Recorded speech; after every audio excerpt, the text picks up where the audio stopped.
अस्सलाम वालेकुम। अस्सलाम नमस्ते, सत श्री अकाल। उम्मीद करता हूँ फिट होंगे, बेहतरीन होंगे, अपनी लाइफ अच्छे से एंजॉय करोगे। हम तीनों की तरह आज एक और वीडियो और उसका टाइटल है वीडियो का टाइटल है जी, ISRO makes history, world is watching India's SpaDeX mission, get ready for next 10 days. और प्रशांत सर की वीडियो है जी, ओरिजिनल वीडियो का लिंक डिस्क्रिप्शन में, तो लाजमी इनको भी सपोर्ट करें, हमें भी सपोर्ट करें। मेरा नाम है राणा मोहम्मद, मेरे साथ है मोहम्मद समीर खोखर। मलिक सकलैर Iqbal. So guys, let's start. Now honestly मुझे काफी दुख होता है देखकर कि इसरो ने एक हिस्टोरिक मिशन को लॉन्च किया है। यहाँ पे आप देख पाओगे कुछ ही घंटों पहले इसरो ने इस पर ट्वीट करी है कि स्पैडेक्स मिशन लॉन्च हो चुका है, जबकि इंडियन मीडिया इसको इतना जरा कवर कर नहीं रहा। आप अगर फॉरेन मीडिया देखोगे तो वहां पे तो ओपनली कहा जा रहा है India has launched a new mission that it calls a vital stepping stone in its bid to become a space superpower. बिल्कुल। स्पैडेक्स को आप अगर देखें ना, ये मिशन भारत को एक स्पेस सुपर पावर बनने की राह पे ले जाएगा। ऑलरेडी आप कह सकते हैं स्पेस की फील्ड में इंडिया एक डोमिनेंट प्लेयर है, but India will soon become a space super power with SpaDeX mission. और यहाँ पे आप देख पाओगे ये PSLV C-60 रॉकेट ने लॉन्च कर दिया है स्पैडेक्स मिशन। अब यहाँ पे अगला आपका सवाल ये आएगा कि ये मिशन किस बारे में है और आने वाले 10 दिन, जी हाँ, अभी ये मिशन कंप्लीट नहीं हुआ है, 10 दिन आने वाले बहुत ही इंटरेस्टिंग होंगे। और उसके बाद पता लगेगा कि क्या भारत इंटरनेशनल डॉकिंग स्टैंडर्ड्स के हिसाब से एक खुद का स्पेस स्टेशन बना पाएगा, नहीं बना पाएगा। तो this is a very interesting development. सबसे पहले जानते हैं, ब्रीफ में आपको बताऊंगा कि स्पैडेक्स मिशन है क्या, और फिर हम जानेंगे कि आने वाले 10 दिन ये इंटरेस्टिंग क्यों होने वाले हैं। अब यहाँ पे आपके माइंड में सवाल आएगा कि ये मिशन इतना खास है क्यों और इसकी कॉस्ट क्या है। देखो, टोटल कॉस्ट इस मिशन की आप कह सकते हैं ये आराम से 330 करोड़ या 340 करोड़ के आसपास है। और अगर आप यहाँ पर ये पूछ रहे हैं, पहले तो मैंने कहा था प्रीवियस वीडियो में कि इसकी कॉस्ट 130 करोड़ के आसपास होगी। वेल, मैंने उस वक्त लॉन्च की कॉस्ट को काउंट नहीं किया था, तो अगर हम लॉन्च की कॉस्ट को भी अगर हम ऐड कर दे तो टोटल कॉस्ट यहाँ पर 330 करोड़ की बैठती है। और इसमें हुआ क्या है कि इसरो ने 2 सैटेलाइट्स को अंतरिक्ष में लॉन्च कर दिया है। वैसे बहुत सारी और भी सैटेलाइट्स लॉन्च करी गई है, वो वेरियस और साइंटिफिक पर्पसेस के लिए है। अभी हमारा फोकस रहेगा स्पैडेक्स मिशन पर, ठीक है।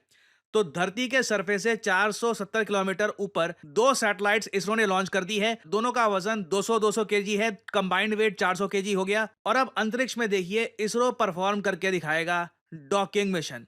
अब यहाँ पे आप कहोगे अच्छा ठीक है, अंतरिक्ष में ये दोनों सैटेलाइट्स ये मर्ज हो जाएंगी ना। ये जो सैटेलाइट है इसका नाम है टारगेट, क्योंकि ये काफी हद तक अपनी जगह पर रहेगी, this will not move a lot.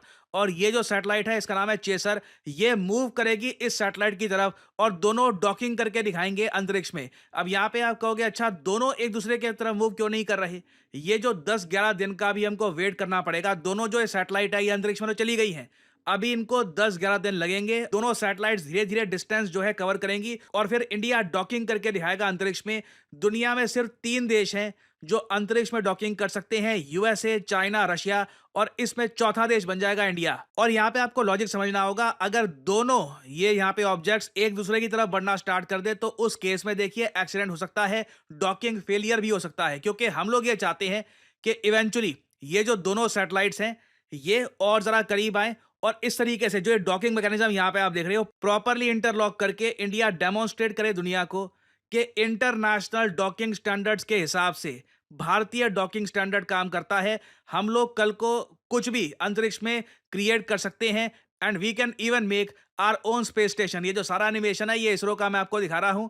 ISRO ने यहाँ पर यह कहा है कि जिस तरीके से डॉकिंग हम डेमोन्स्ट्रेट करेंगे ना स्पैडेक्स मिशन में, इसी तरीके से डॉकिंग कर करके कल को हम खुद का एक भारतीय स्पेस स्टेशन अंतरिक्ष में बना पाएंगे। क्योंकि ये जो स्पेस स्टेशन का मॉडल आप देखोगे ना, ये सारा स्पेस स्टेशन इकट्ठा तो हम लॉन्च कर नहीं पाएंगे, दिस विल बी ह्यूमंगस।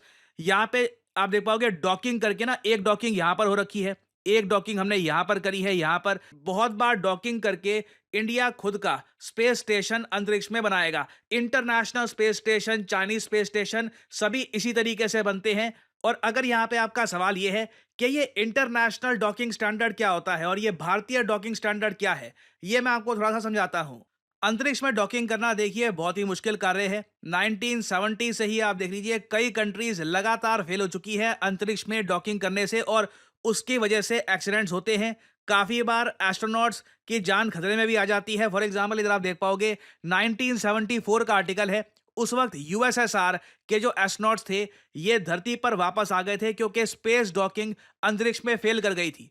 कई बार रशिया की स्पेस डॉकिंग फेल कर चुकी है, इवन यूएस की डॉकिंग फेल कर चुकी है। दिस इज नॉर्मल, क्योंकि आप अंतरिक्ष में जब आप दो बड़ी ऑब्जेक्ट्स को कनेक्ट करने की कोशिश करते हैं, छोटा सा माइन्यूट एरर भी इट कैन प्रूव डिजास्ट्रस। जो भी मैंने आपको एनिमेशन में दिखाया ना डॉकिंग, ये एक बहुत ज्यादा कठिन कार्य होता है। एक बार को आंखों को लगता है कि हाँ बहुत ही नेचुरल होगा, ये डॉक करना काफी इजी होगा, मगर कई बार ह्यूमन बीइंग्स इसमें फेल कर चुके हैं।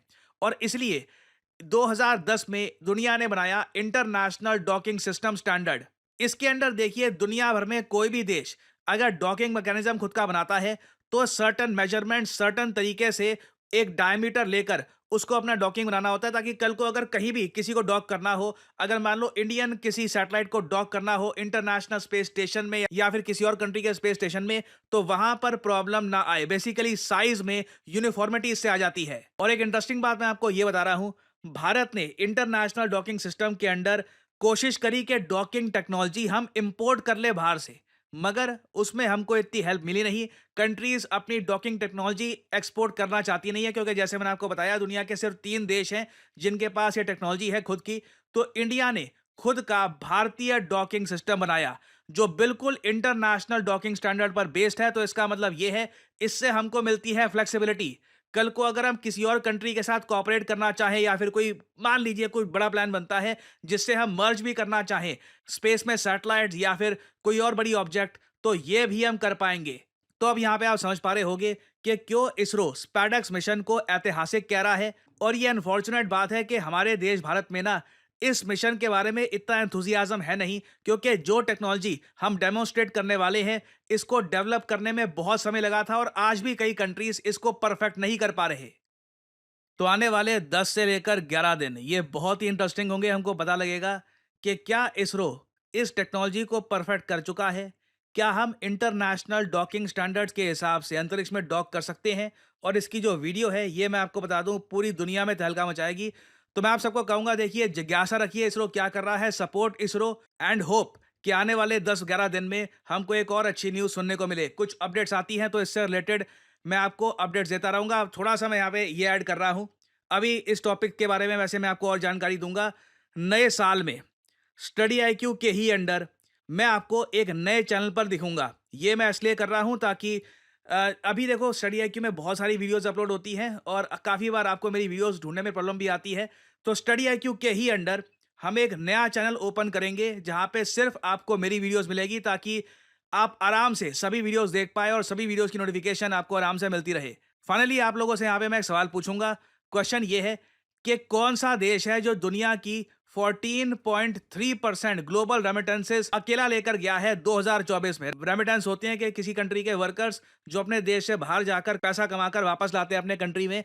तो आपको यहाँ पर ये बताना है कि वो कौन सा अकेला देश है जिसने टोटल ग्लोबल रेमिटेंसेस का 14.3% अकेले ही ले लिया। ये हिस्टोरिक है अपने आप में, पहली बार हुआ है। This is the highest ever. बताइए किस कंट्री की यहाँ पे हम बात कर रहे हैं, चाइना, रशिया, इंडिया या फिर बांग्लादेश। कमेंट सेक्शन में करिए उत्तर। जो लोग देंगे सही आंसर उनकी कमेंट को मैं दे दूंगा हार्ट, ताकि बाकी लोग समझ पाएं कि सही उत्तर क्या है। और फाइनली आप लोगों के लिए एक बहुत ही इंपॉर्टेंट मैसेज, अगर आप सोशल मीडिया पर मुझसे जुड़ना चाहते हैं ताकि मेरी वीडियो शॉर्ट्स की नोटिफिकेशन सबसे पहले आपको मिले, तो इसका बेस्ट तरीका है मुझसे जुड़िए टेलीग्राम और इंस्टाग्राम पे। मैं x.com ट्विटर पे नहीं हूँ, मेरा कोई अकाउंट नहीं है वहाँ पर। और यहाँ पे आप देख पाओगे वीडियो के कमेंट सेक्शन में पिंड आपको मिल जाएगा ज्वाइन प्रशांत धवन सर्स टेलीग्राम चैनल। यहाँ पे आप करोगे क्लिक तो आपके सामने ये लिंक आ जाएगा। अगर आप मोबाइल फोन पे हैं तो आराम से टेलीग्राम ऐप ओपन हो जाएगी और यहाँ पे आप मेरा जो टेलीग्राम चैनल है ये कर सकते हैं ज्वाइन। ऑलरेडी यहाँ पर 1,60,000 से ऊपर लोगों ने ज्वाइन कर रखा है। नोटिफिकेशन पाने का बेस्ट तरीका है। बाकी आप अगर इंस्टाग्राम पे हैं तो बिल्कुल नीचे जो लिंक है इंस्टाग्राम का इस पे करिए क्लिक और मेरा जो इंस्टाग्राम पेज है यहाँ पे आप कर सकते हैं फॉलो। इधर यहाँ पे एक स्पेशल ग्रुप भी है, वहाँ पे करीब 8,000 लोग ज्वाइन कर चुके हैं। वहाँ पर मेरी सारी वीडियोस की नोटिफिकेशन लगातार यहाँ पे आपको मिलती रहेगी और साथ ही साथ मैं यहाँ पर शॉर्ट्स भी अपलोड करता रहता हूँ और वेरियस और जो फ्यूचर में डेवलपमेंट्स होंगी वो भी यहाँ पे मैं पोस्ट करता हूँ। तो फॉलो भी ऑन सोशल मीडिया। नए साल में मैं आपको एक हिंट दे सकता हूँ, कुछ बड़े बदलाव होने वाले हैं। सो इसी नोट के साथ ये है वीडियो का अंत। Thank you for listening and as I always say, may the gods watch over you. जी आपको दो मुबारकबाद, एक तो नए साल की, और यकीन माने आप लोगों ने अभी तक साथ दिया, और जो लोग बने हुए हैं और जो नए जुड़े हैं, थैंक यू सो मच। खुश रहें, आबाद रहें, और नए साल को एंजॉय करें अपने फैमिली के साथ, अपने दोस्तों के साथ और हमारे साथ, क्योंकि हम भी आप लोगों की फैमिली है, और हम लोग आपको विश करते हैं जी हैप्पी बिल्कुल न्यू जी। ईयर अपनी टीम की तरफ से। और दूसरी मुबारकबाद जी, इसरो ने एक और हिस्ट्री क्रिएट कर दी, नो डाउट, क्योंकि वो हला में इस मिशन को करना, एक तो ज़मीन पे करने का था, और इंडिया ने हमेशा, इसरो ने कुछ ना कुछ डिफरेंट करके दिखाया है, और ऐसी चीज़ें जो दूसरी कंट्रीज़ जो हैं, लाइन अप है कंट्री, मतलब चाइना हो गया, रशिया हो गया, अमेरिका हो गया, ये तीनों कंट्रियाँ जो हैं होल्ड में हैं टेक्नोलॉजी में। जब भी नाम आता है, ज़्यादातर मैं इन अ पर्सनल वे जो पढ़ता भी रहा हूँ थोड़ा बहुत, वो नासा के बारे में था, और नासा ने ये कर दिया, नासा की फलानी शटल जो है, उन्होंने स्पेस एक शटल जो है वो क्रिएट की हुई है ऊपर, और चाइना का बाद में पता चला, उसके बाद रशिया का पता चला, अब इंडिया, अब ये यकीन माने एक और नाम जो है उसके साथ जुड़ा, और बाकी इसरो ने मेहनत की है, उन उन लोगों ने प्रॉपर मेहनत की, और तभी इस पोजीशन पे पहुंचे हैं।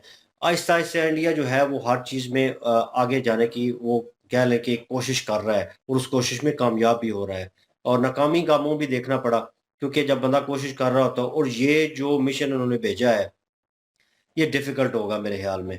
और जो टेक्नोलॉजी थोड़ी बहुत इन्होंने समझाई है, अगर डीप डाउन थोड़ा और समझा देते तो और बेहतर होता, लेकिन एक सरसरी आइडिया पता चल गया कि वो 2-2 किलो के वो दो दो 200 200 किलो के वो वेट है उन दोनों पीसेस का, 2 पीस हैं। तो असल उन्होंने में वो तो वो डॉकिंग करनी सैटेलाइट है ना। डॉकिंग वो मर्ज उन्होंने होना है, लेकिन ज़ाहिर है आगे स्पेस स्टेशन बनाने के लिए डॉकिंग की तो टेक्नोलॉजी तो होनी चाहिए वो ना जो फिर। पूरा समझा रहे थे अभी, वो उसमें यही पता चला कि भाई मुश्किल होता है, क्योंकि मैंने मूवीज़ में देखा है, हॉलीवुड्स की बहुत सारी मूवी देखी है मैंने स्पेस से रिलेटेड जो है। उनमें बहुत मुश्किल होता है। अगर थोड़ा-सा भी अंतर आप इधर-उधर हुए, तो गलत टच हुआ, तो आपको लगेगा कि वो हल्का-सा उससे टच हुआ है। भाई वो बड़ी ज़ोर से लगेगी, और क्योंकि एक सीन ऐसा मैंने देखा जहाँ पे वो जो लोग हैं इसके स्पेसमैन जो हैं, वो बाहर निकल के इसको वो चल नहीं रहा होता, क्योंकि ऑटोमैटिक चलना होना उतने उसने में, तो इनके पास वो होती है मेरे ख़्याल में, वो उसको क्या बोलते हैं, अब मेरे ज़हन में नहीं है। तो वो गैसेज़ होती हैं, वो छोड़ के अपने आप को बैलेंस करते हैं एक किस्म का, ठीक है? वो प्रेशर गैसेज़ होती हैं इनके पास। वो उस लिबास के थ्रू उसको टैकल करने की कोशिश करते हैं, और उसको लगाने की कोशिश करते हैं, और जैसे नज़दीक आता है तो एक साइड से जो बंदा होता है वो ज़्यादा पुश कर देता है। तो वो पुश होता है और उसको टकराती है, और जिस वक़्त वो टकराती है उसको, तो ऐसे लगता है को एटम जो है वो चला है, और वो पूरे का पूरा क्रैक पड़ जाता है उसमें। तो वो अगले वाला जो हिस्सा जहाँ पे मर्ज होना होता है वो भी तबाह हो जाता है। तो ये बहुत मुश्किल है ओवरटेकिंग करना, और अच्छी चीज़ ये है कि उन्होंने बताया कि एक हिस्सा जो है वो स्टिल रहेगा, एक हिस्सा जो है वो मूवमेंट करेगा, उसका नाम भी वैसे ही उन्होंने रखा हुआ है, और वो मूव करके उसको प्रॉपर वे में टच करेगा। इसकी स्पीड जो है, इसकी लेंथ जो है, इसकी वो कह लें कि सामने देखने की स्थिति जो है वो ज़बरदस्त होनी चाहिए, कि टू द पॉइंट जो है उसने जाके बैठना है, और जो वीएफएक्स के थ्रू लॉकिंग सिचुएशन बताई गई है, क्योंकि उस ये नॉर्मल तो है नहीं है, जिस पीस को आपने हाथ से जोड़ना है, तो उसको आगे-पीछे कर लेंगे। तो इतनी बड़ी मशीनरी को खला में जोड़ना, और ये एक पीस होगा अभी तो। तो उसके बाद और जो है इंडिया ने जो है वो पीसेस भेजने हैं। ये पूरा एक सिस्टम जो है ऊपर तैयार होना है। जो उन्होंने नासा ने एक पिक्चर जो है वो शेयर किया वीएफएक्स के थ्रू। तो प्रशांत सर ने वो भी दिखाई है। तो मैं कहूँ कि एक और कामयाबी होगी। चलें एक और कदम उन्होंने स्टेप उठाया तो सही, लेकिन बहुत सारे इन रियलिटी बोलूँगा, बहुत सारे पाकिस्तानी और मीडिया जो है वो इस तरह की बातें करेगा अगर उनको पता चलेगा तो। क्योंकि एक तो इंटरेस्ट नहीं है उनका, अवाम का भी इंटरेस्ट नहीं है, कोई पढ़ी लिखी अवाम नहीं है। लेकिन कहीं न कहीं पता चलेगा तो बोलेंगे अच्छा क्या कर लिया, एक स्टेप और ही किया ना। लेकिन आने वाला वक़्त भाई बताएगा कि ये चीज़ें जो हैं ये कितनी ज़रूरी होती हैं, और हम लोग जो हैं वो उसके ऊपर कुछ कर ही नहीं रहे। हम रोटी कपड़ा मकान उन चीज़ों में फँसे हैं। इंडिया जो है वो तरक्की कर रहा है, और क्रेडिट भाई देना चाहिए। बिल्कुल जी, इसमें बिल्कुल। बिल्कुल जलने वाली या हसद वाली बिल्कुल कोई बात नहीं है। ठीक है, मैं वीडियो क्रिएट कर रहा हूँ, यहाँ पे बैठे हुए हैं, तीनों बैठे होते हैं, वीडियो क्रिएट करते हैं। लेकिन फैक्ट होता है भाई, कल को हम दोस्तों के साथ बात कर रहे होते हैं तो हम कहते हैं फैक्ट है, वो कहते हैं हाँ, इंडिया ने कर लिया तो कौन-सी बड़ी बात है। मैंने कहा यार इस फैक्ट को देखो कि पाकिस्तान कुछ नहीं कर रहा, हम लोग कुछ नहीं कर रहे, आने वाली नस्लों के लिए कुछ नहीं हो रहा। ये आने वाली नस्लों के लिए इंडिया स्टेप ले रहा है भाई, वो अपनी बल्ले-बल्ले नहीं करवा रहा।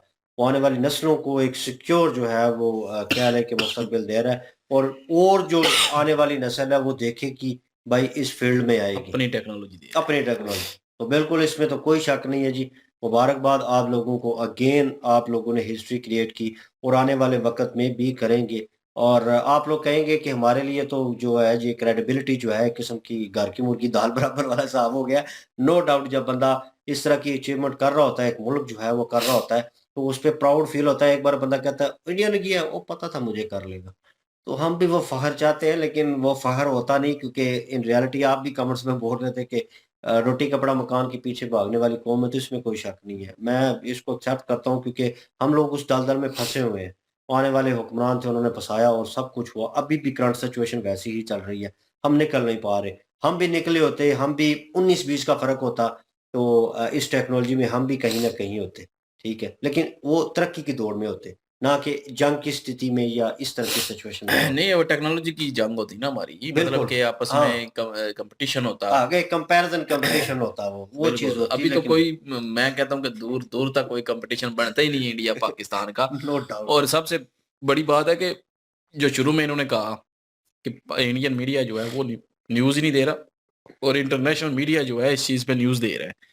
ये वैसे अफ़सोस की बात है। प इंडियन मीडिया को जो है वो न्यूज़ देनी हाँ। चाहिए। इंडियन मीडिया को इस बात को जो है वो उजागर करना चाहिए, लोगों को बताना चाहिए हुँ। कि ये हमारी स्पेस एजेंसी जो है, इसरो जो है, वो ये कारनामा कर रही है कि अब उन्होंने जो है वो एक सैटेलाइट भेजी है ऊपर, और वो जो है वो डकिंग करेंगे, और उसके बाद हम अपना अगर वो कामयाब हो जाता है, 10-15 दिन उन्होंने कहा कि आगे जो है वो इंटरेस्टिंग होंगे। उन्हीं में पता चलेगा कि हमारी टेक्नोलॉजी जो है वो अब जो है कामयाब हो सकती है या नहीं। क्योंकि उन्होंने कहा फेल भी हो सकते हैं, वो नॉर्मल है फेल होना। क्योंकि रशिया हुआ है ना? अमेरिका फेल हुआ है, रशिया हुआ है, चाइना हुआ है, सारे ही हुए हैं। तो लेकिन ये है कि टेक्नोलॉजी जो है वो इंडिया ने अपनी जो है बना के स्पेस में जो है वो अपना एक डॉकिंग सिस्टम जो है वो लॉन्च किया है। अगर वो डॉकिंग कर जाता है तो उसके बाद इंडिया जो है अपना स्पेस स्टेशन बनाएगा उधर, क्योंकि इकट्ठा स्पेस स्टेशन तो वो लॉन्च नहीं कर पाएँगे, वो तो डॉकिंग सिस्टम हर कोई करता है, तो वो उन्होंने करना है। तो वो अगर ये मर्ज हो जाता है तो यकीन करें इंडिया की बहुत बड़ी कामयाबी है इसमें, एस्ट्रोनॉट को भेजना बहुत नहीं, बड़ी कामयाबी है। लोगों को भेजना है, इसीलिए तैयार कर रहे हैं। तो ये इंडियन मीडिया को चाहिए था कि इसको जो है वो एक हाइलाइट्स बनाते, और जो है वो दिखाते। पूरे मुल्क को भी बताते, दुनिया को भी बताते कि हमारा इसरो क्या कर रहा है भाई। इसरो वाक़ई जो है वो मेहनत कर रहा है, और इसरो जो है वो बहुत तरक्की कर रहा है और इंडिया के लिए जो है वो अपनी टेक्नोलॉजी दे रहा है। इंडिया को स्पेस स्टेशन मिलेगा, अपना स्पेस स्टेशन मिलेगा, तो ये बड़ी, मैं कहता हूँ कि बड़ी अचीवमेंट होगी अगर ये डॉकिंग सिस्टम कामयाब हो जाता है इंडिया का। ये 2-3 के तो मुँह पे चपेड़ होगी जिन्होंने टेक्नोलॉजी नहीं दी हाँ, अभी तक। बिल्कुल उनके होगी इंटरनेशनल जिन्होंने नहीं दी। तो ये सारी जो है वो उनके मुँह पे तो चपेड़ होगी, लेकिन इंडिया के लिए ये बड़ी एक समझ लें कि फ्यूचर के लिए खुशाइंद बात होगी। इंडिया जो है वो बिल्कुल। अपनी टेक्नोलॉजी, अपना स्पेस स्टेशन, वहाँ से जो है वो कुछ भी कर सकता है। किसी का सहारा नहीं रहेगा हुँ। फिर। तो ये इंटरनेशनल जो स्पेस स्टेशन है उसका सहारा खत्म हो जाएगा। इंडिया अपना सारा कुछ क्रिएट कर रहा है। ये मुझे इंडिया की सबसे अच्छी बात लगती है कि इंडिया जो है अपनी क्रिएट करता है, अपनी टेक्नोलॉजी क्रिएट करके उन्होंने खला में भेजे हैं। कामयाब हो या ना हो यार वो एक अलग बात है। हुँ। कम से कम अपनी टेक्नोलॉजी को भेजा तो है ना, एक कोशिश तो की है ना। हो सकता है ये 11 दिन बाद कामयाब भी हो जाए। अगर कामयाब हो हुँ। जाती है, तो मैं कहता हूँ कि इंडिया जो है वो बहुत ज़्यादा स्पेस स्टेशन, मतलब स्पेस में अपनी अचीवमेंट हासिल करेगा आइंदा एक्टिविटी आने वाले बढ़ वक़्त जाएँगी में। उनकी, बिल्कुल। तो ज़ाहिर है स्पेस स्टेशन के लिए फिर और सैटेलाइट जो है वो भेजेगा, और डकिंग सिस्टम काम करेगा, और उसके ज़रिए पूरा प्रॉपर स्पेस स्टेशन तैयार होगा इंडिया का। मैं कहता हूँ कि मुबारक है जी आप लोगों को, और नए साल की भी मुबारक हो। और इंडिया के जो न्यूज़ चैनल है जो नहीं दे रहे न्यूज़, उनको न्यूज़ देनी चाहिए। और बहरहाल जी आप सबको बहुत-बहुत मुबारकबाद हो हमारी तरफ से। जी, बिल्कुल जी, इसरो की एक बहुत बड़ा ये स्टेप है और इसरो के कामयाब जो पहले से हम देख चुके हैं वीडियोज़, उसके बाद ये एक नया मिशन इसरो ने लॉन्च किया है। इससे पहले चंद्रयान 3 का जो मिशन था, वो कामयाब किया इसरो ने, वो भी एक बहुत बड़ी सफलता थी। उसके बाद आगे बढ़ते ही चले गए, आदित्य L1 का मिशन किया है, वो भी बहुत अच्छा रहा। अब ये मिशन भेजा है इन्होंने स्पेस में, तो ये भी एक बहुत बड़ी सफलता इंडिया की इसरो एजेंसी को जाती है। जो कि अनकरीब होने वाली है क्योंकि ट्राई किया है, फर्स्ट स्टेप था और फर्स्ट स्टेप जो है वो कंप्लीट होने में तकरीबन 10 डेज़ लग सकते हैं और जब दोनों सैटेलाइट डकिंग करने में कामयाब हो जाती हैं तो ये स्पेस एजेंसी वहाँ पे बनाने का एक फर्स्ट स्टेप जो है वो कंप्लीट हो जाएगा और स्टेशन। जितने भी नेक्स्ट स्टेप हैं वो बाद में लिए जाएँगे। और इसरो का सबसे मज़े की बात ये है यार कि ये बड़े मुनासिब प्राइस में अपने मिशन लॉन्च करते हैं। 330 करोड़ की लागत में इतना बड़ा मिशन इन्होंने भेजा है। चंद्रयान 3 जो था वो भी सारी दुनिया सुनकर हैरान थी कि इतने कम पैसों में यार इतना बड़ा मिशन लॉन्च किया और उस मिशन को सक्सेस किया। उम्मीद करते हैं कि ये मिशन भी सक्सेस ज़रूर होगा और इसके बाद ही इंडिया की कह लें कि एक बहुत बड़ी कामयाबी का पहला कदम, कामयाब होने के बाद दूसरी जो चीज़ें हैं वो भी कामयाब होना शुरू हो जाएँगी। ये इंडियन एजेंसी को मुबारकबाद जाती है और जिस तरह से वो स्ट्रगल कर रहे हैं, बहुत बढ़िया बात है जिस तरह से इंडिया तरक्की कर रहा है। आने वाले टाइम में अगर इंटरनेशनली लेवल पर किसी भी कंट्री को तरक्की करनी है तो भाई टेक्नोलॉजी में तरक्की होना बड़ा ज़रूरी है। तो टेक्नोलॉजी के मैदान में इंडिया का आने वाले टाइम में बहुत बड़ा नाम होगा। एक टाइम ऐसा भी आएगा। बिल्कुल। बिल्कुल जी, और अगेन मुबारकबाद हमारी टीम की तरफ से और हैप्पी न्यू ईयर। खुश रहें जी, सेलिब्रेशन डबल हो गई आप लोगों की। और इनकी ओरिजिनल वीडियो की लिंक और हमारे दूसरे चैनल की लिंक भी डिस्क्रिप्शन में मौजूद होगी, विजिट करें, सपोर्ट करें। इंशाल्लाह मिलते हैं नेक्स्ट वीडियो में। अपना ख्याल रखिएगा, दुआ में याद रखिएगा। तब तक के लिए अल्लाह अल्लाह हाफिज, हाफिज़, पीस। पीस।